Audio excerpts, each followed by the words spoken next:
Eto mga lods, kung tayo pala may lumang palad dyan, wag natin basta-basta itatapon o ipapakilo. Abay, pwede pa pala natin ito mapakinabangan. No?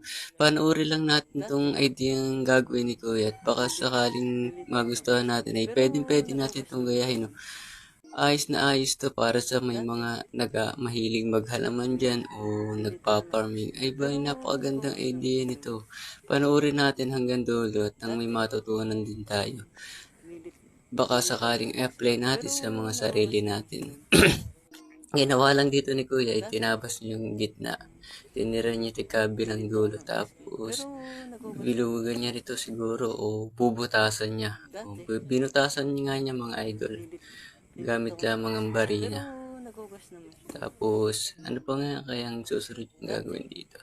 Siguro ito ibabaltutin niya para sa ganun ay mas maganda. Mas matibay siguro o may ikakabit siya dyan sa dulong niya kaya yun yung ginawa yan. Panoodin lang natin ng hanggang dulo na ng ating makita ko ano yung kanyang gagawin. Ano kaya ang gagawin niya dito? Dahil ako mismo ay wala pa rin idea kung ano ang kanyang gagawin dito. Weweldingin niya yung mga karak na yan nang sa ganun ay mas matibay.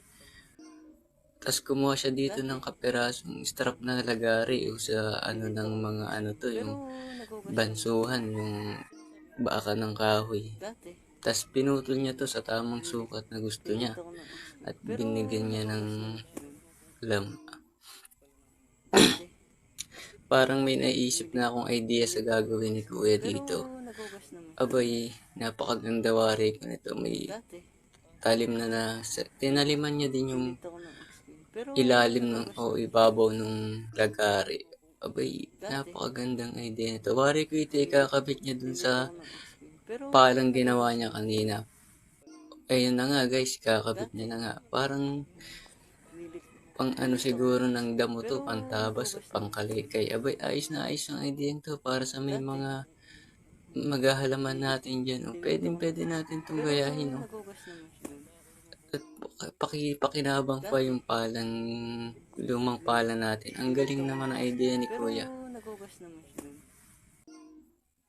Ayun, patapos na. Pa-finish product na si Kuya. O. Kinakabit niya na dito.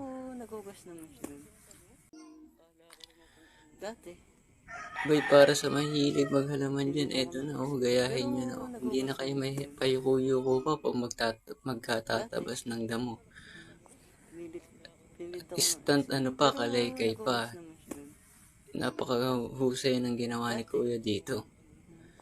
Yung tatangkayan niya na. At siguro ito'y susubukan niya na ng ating makita. Instant pangtabas na nga naman ng damo, pangkalaykay. Ayos, kung nagustuhan niyo ang video, paki-like and share. Salamat!